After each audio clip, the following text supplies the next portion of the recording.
आज अखमेरी रोटीको चाडको पवित्र सभाको दिन हो। आज यहाँहरूसँगै अध्ययन गर्ने परमेश्वरको वचनको शीर्षक छ ख्रिस्टको क्रुसको कष्ट। यो विषय लिएर सँगै परमेश्वरको वचन अध्ययन गर्ने समय लिनेछौँ। आज चाहिँ ख्रिस्टको कष्टलाई सम्झना गर्ने अखमेरी रोटीको चाड हो। ख्रिस्टले कष्ट भोग्नु भएको कारण के थियो होला? सबै कार्यको पछाडि कारण र परिणाम रहेको हुन्छ। ख्रिस्ट क्रुसमा टाँगिनु परेको कारण के थियो होला? हामीले बाइबलद्वारा यसको उत्तर खोज्न आवश्यक छ। यशाया अगमवक्ताको उत्तर हेर्ने हो भने हाम्रो अधर्मका निम्ति र हाम्रा अपराधका कारण उहाँले त्यस्तो कष्ट भोग्नु परेको हो भनिएको छ। आज यस अखमेरी रोटीको चाडको कष्टद्वारा हामीहरू स्वर्गीय पिता र स्वर्गीय माताको बलिदानलाई पुनः एकचोटि स्मरण गर्दै अनि त्यो प्रेमलाई सही तरिकाले महसुस गरेर सामरिया र पृथ्वीको अन्तिम छेउसम्म हाम्रा हराएका भाइ बहिनीहरू सबै खोजेर परमेश्वरले सिकाउनु भएको प्रेम बाँड्न सक्ने यहाँहरू र म हुनुपर्छ। लुका 22को 19देखि 20सम्मको वचन सँगै हेर्नेछौँ। अनि उहाँले रोटी लिनुभयो र धन्यवाद चढाउनु भएपछि त्यो भाँच्नुभयो र तिनीहरूलाई यसो भन्दै दिनुभयो, तिमीहरूका निम्ति दिइएको यो मेरो शरीर हो, मेरो सम्झनामा यो गर्ने गर। यसै गरी खाइसक्नु भएपछि उहाँले कचौरा लिनुभयो र भन्नुभयो, यो कचौरा तिमीहरूका निम्ति बगाइएको मेरो रगतमा स्थापित गरिने नयाँ करार हो। 2000 वर्ष अघि पनि परमेश्वरले पवित्र निस्तार चाड मान्नु भएर त्यसको भोलिपल्ट अखमेरी रोटीको चाडमा घट्ने विभिन्न घटनाहरू बाइबलद्वारा देखाइदिनुभयो। पत्रुसले येशूज्यूलाई 3 पल्टसम्म इन्कार गरे र अन्य सबै चेलाहरूले उहाँलाई छोडेर गए। आफूले भोग्न लाग्नु भएको क्रुसको कष्टलाई सोच्नु हुँदै येशूज्यूले गेतसमनी डाँडामा, हे पिता, तपाईको इच्छा भए यो कचौरा मबाट हटाइदिनुहोस्, तर मेरो इच्छा होइन, तपाईकै इच्छा पुरा होस् भन्नुहुँदै गहिरो प्रार्थना गर्नुभएको दृश्य देख्न सकिन्छ। पद 47मा हेर्ने हो भने यहुदा इस्करियोतले येशूज्यूलाई धोका दिनलाई चुम्बन गरेको दृश्य पनि देख्न सकिन्छ। साथै पत्रुसले 3 पल्टसम्म इन्कार गर्दा व्याकुल हुनुभएका येशूज्यूको स्वरूप पनि देख्न सकिन्छ। पद 66मा हेर्नेछौँ। लुका 22को 66मा उज्यालो हुने बित्तिकै भेला भएका जनताका धर्मगुरुहरू, मुख्य पुजारीहरू र शास्त्रीहरू दुवैले उहाँलाई आफ्नो महासभामा लगेर भने, तँ ख्रिस्ट होस् भने हामीलाई भन्। उहाँले तिनीहरूलाई भन्नुभयो, मैले बताएँ भने पनि तपाईँहरू पत्याउनुहुन्न, मैले प्रश्न गरेँ भने पनि तपाईँहरू जवाफ दिनुहुन्न। तर अब मानिसको पुत्र परमेश्वरका शक्तिको दाहिनेपट्टि बस्नेछ। तब तिनीहरू सबैले भने, त्यसो भए के तँ परमेश्वरको पुत्र होस्? उहाँले तिनीहरूलाई उत्तर दिनुभयो, तपाईँहरू नै भन्नुहुन्छ, म उही हुँ। तिनीहरूले भने, हामीलाई अब अरू के साक्षीको आवश्यकता छ र? किनकि हामीले त्यसकै मुखबाट सुनिहाल्यौँ।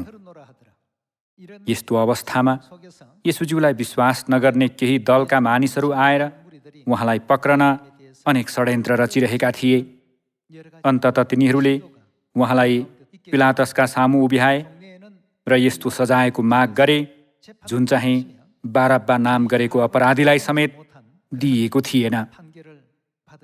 यो दृश्य लुका अध्याय 23मा देख्न सक्छौँ। लुका 23को 26मा हेर्नेछौँ। तिनीहरूले उहाँलाई त्यहाँबाट लैजाँदा गाउँबाट आइरहेको सिमोन नाउँको कुरेनी निवासीलाई समाते र क्रुस बोकेर उहाँको पछि पछि जान लगाए। मानिसहरूको ठुलो धुइरो उहाँको पछि लाग्यो। त्यसमा स्त्रीहरू पनि थिए जो विलाप गर्दै र रुँदै थिए। तर तिनीहरूतिर फर्केर येशूले भन्नुभयो, यरुसलेमका छोरी हो, मेरो निम्ति नरो, तर तिमीहरू आफ्नै निम्ति र आफ्ना छोराछोरीका निम्ति रो, किनभने ती दिन आइरहेका छन् जब मानिसहरूले भन्नेछन्, धन्य बाजीहरू र गर्भधारण नगर्ने कोखहरू र दूध नखुवाउने स्त्रीहरू। तब तिनीहरूले पहाडहरूलाई हामीमाथि खस र डाँडाहरूलाई हामीलाई छोप भन्न लाग्नेछन्, किनकि तिनीहरूले रुख हरियो हुँदा यी काम गर्छन् भने सुक्खा हुँदा के गर्लान्। अब तिनीहरूले दुई अपराधीहरूलाई उहाँसँगै मृत्युदण्ड दिनलाई लगे।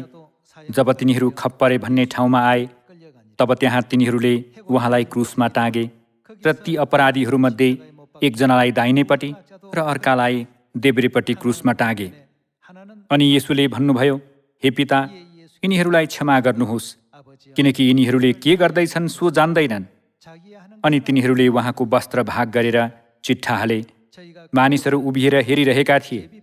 शासकहरूले उहाँको ठट्टा गर्दै भने, यसले अरूलाई बचायो, यो परमेश्वरका ख्रिस्ट तथा उहाँका चुनिएका जन हो भने यसले आफैलाई बचाओस्। सिपाहीहरूले पनि आएर उहाँलाई सिर्का दिँदै यसो भनेर गिल्ला गरे, त यहुदीहरूका राजा होस् भने आफूलाई बचा, यो यहुदीहरूको राजा हो भन्ने दोषपत्र पनि उहाँको मास्तिर थियो। क्रुसमा टाँगिएका अपराधीहरूमध्ये एकजना अपराधीले उहाँको अपमान गर्दै भन्यो, के तिमी ख्रिस्ट होइनौ? तिमी आफैलाई र हामीलाई बचाऊ। तर त्यसलाई हकारेर अर्कोले जवाफ दियो, तँ पनि त्यही दण्डमा परेको छस्, तापनि परमेश्वरको डर मान्दैनस्। हाम्रो दण्ड त न्यायोचित छ, किनकि हामीले त आफ्नो कामको उचित फल भोगिरहेका छौँ। तर यी मानिसले त केही अनुचित काम गरेका छैनन्। तब त्यसले भन्यो, हे येशू, तपाईँ आफ्नो राज्यमा आउनुहुँदा मलाई सम्झनुहोस्। उहाँले त्यसलाई भन्नुभयो, साँच्चै म तिमीलाई भन्दछु, आजै तिमी मसित स्वर्गलोकमा हुनेछौ। प्राय दिउँसोको 12 बजेको थियो र 3 बजेसम्म सारा देशलाई अन्धकारले ढाक्यो। सूर्यको तेजै कम भयो र मन्दिरको पर्दा माझमा च्यातिएर 2 भाग भयो। उच्च स्वरले कराएर येशूले भन्नुभयो, हे पिता, म मेरो आत्मा तपाईँको हातमा सुम्पन्छु। यति भनेर उहाँले आफ्नो प्राण त्यागिदिनुभयो भनिएको छ। 2000 वर्ष अघि आजकै दिन अर्थात् अखमिरी रोटीको चाडमा बिहान 9 बजे येशूज्यू क्रुसमा टाँगिनु भएको थियो। त्यो समय नै अहिले हामीहरूले बिहानको आराधना गरिरहेको यो समय हो। दिउँसो 3 बजे देहत्याग नगरुन्जेल येशूज्यूले क्रुसमा चरम कष्ट भोग्नुभयो, घुर्रा खानुभयो र भालाले छेडिनुभयो।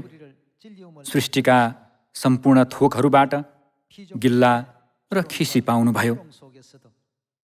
उहाँको यस्तो बलिदान र कष्टद्वारा मात्र स्वर्गीय सन्तानहरूले मुक्ति पाउन सक्नेछन् भन्ने कुरामा विश्वस्त हुनुभएकोले हाम्रा पिताले क्रुसको त्यो अवर्णनीय कष्टको भारी निशब्द सहनुभयो।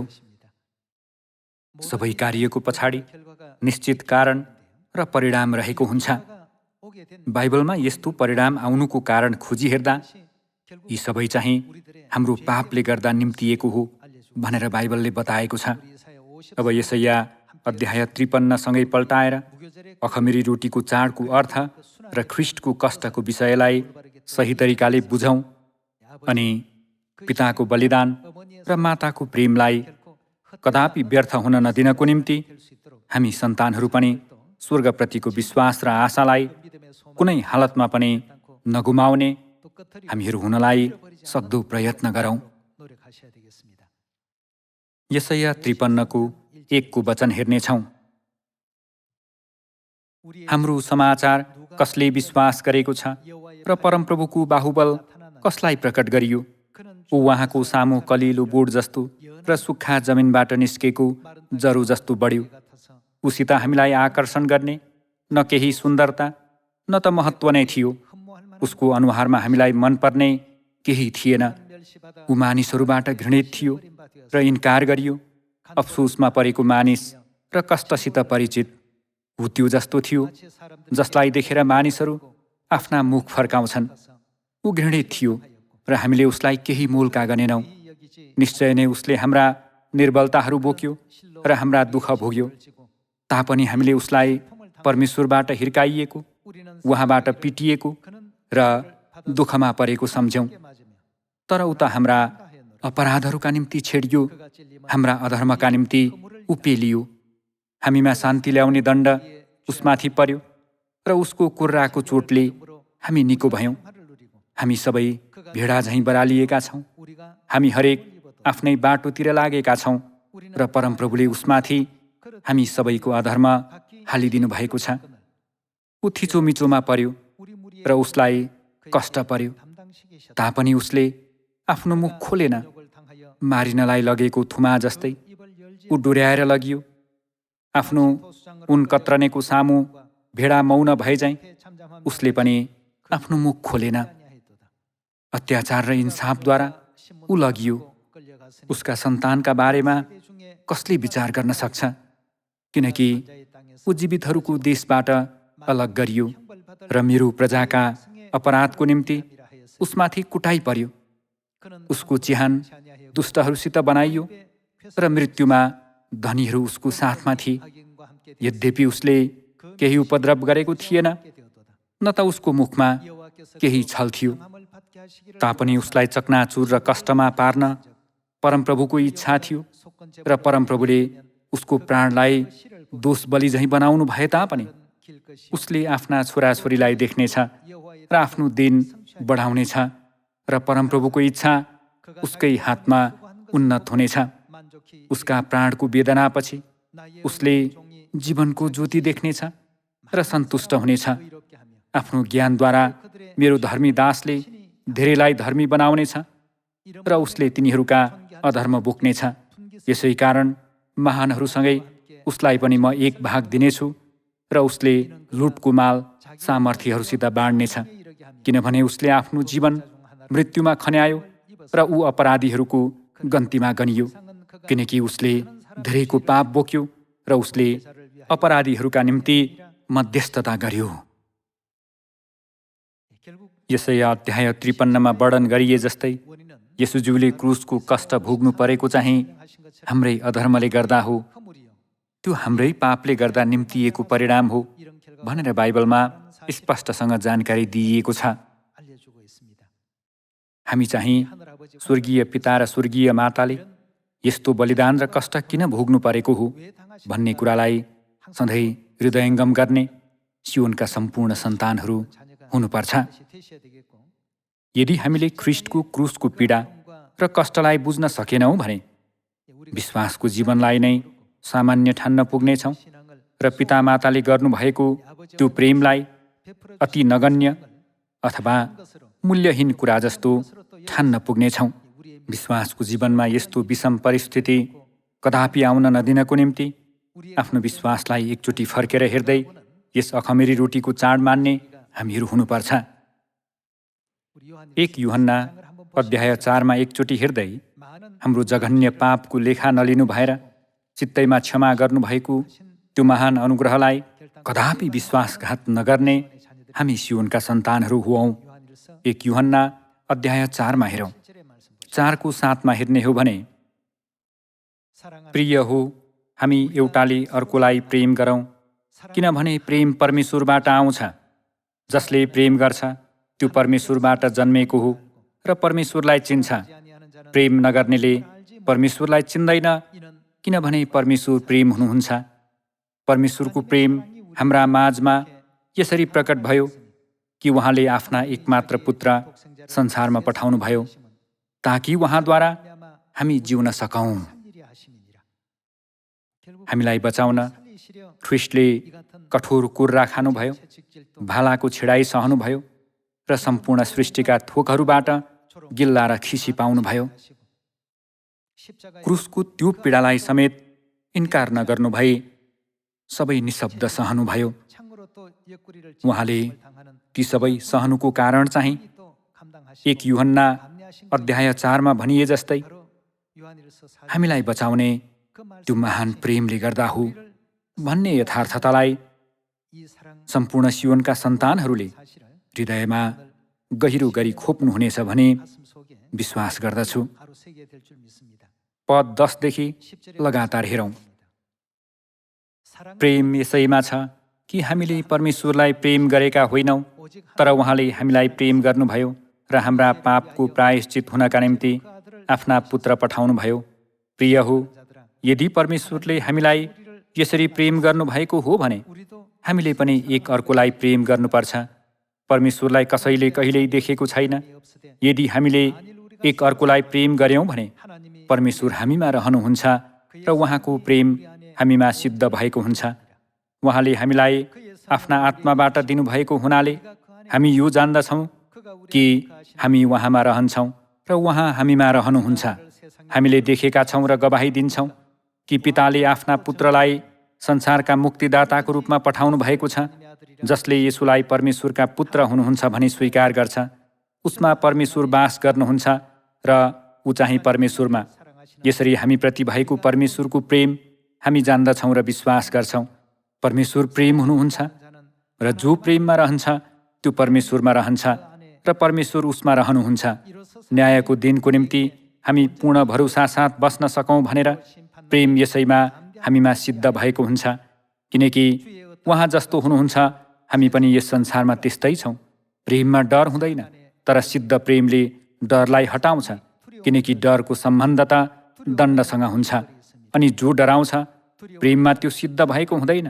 हामी प्रेम गर्दछौँ किनभने पहिले उहाँले हामीलाई प्रेम गर्नुभयो। यदि कसैले म परमेश्वरलाई प्रेम गर्छु भन्छ तर आफ्नो भाइलाई घृणा गर्छ भने त्यो झुटो हो। किनकि आफूले देखेको आफ्नो भाइलाई नै प्रेम नगर्नेले नदेखेका परमेश्वरलाई प्रेम गर्न सक्दैन। हामीले उहाँबाट यो आज्ञा पाएका छौँ कि जसले परमेश्वरलाई प्रेम गर्छ त्यसले आफ्नो भाइलाई पनि प्रेम गर्नुपर्छ।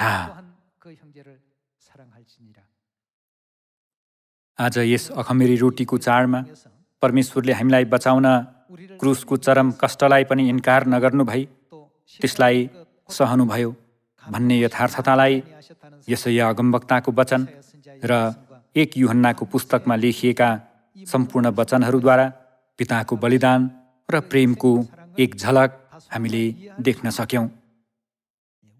हामीलाई प्रदान गर्नुभएको त्यो प्रेमलाई कदापि व्यर्थ हुन नदिइकन अनन्त स्वर्गतिर अन्त्यसम्म सारा हृदय, सारा समझ र सारा शक्तिले अघि बढ्दै विश्वासलाई जोगाउने यहाँहरू र म जसरी पनि हुन सकौँ। क्रुसमा देखाउनु भएको परमेश्वरको त्यो प्रेमद्वारा यस अखमेरी रोटीको चाडको अर्थलाई पुनः एकचोटि हृदयमा खोप्दै ख्रीष्टको महान बलिदान र प्रेमलाई हाम्रो मनबाट कहिल्यै पनि नमेटाउने र पिता र माताको इच्छालाई सिरोपर गर्दै मानव जातिलाई बचाउने यस विश्व सुसमाचारको कार्यमा सक्रिय भएर लागि पर्ने सम्पूर्ण सियोनका दाजुभाइ दिदीबहिनीहरू भइदिन हुन अनुरोध गर्दै आजको प्रवचन समाप्त गर्दछु। धन्यवाद।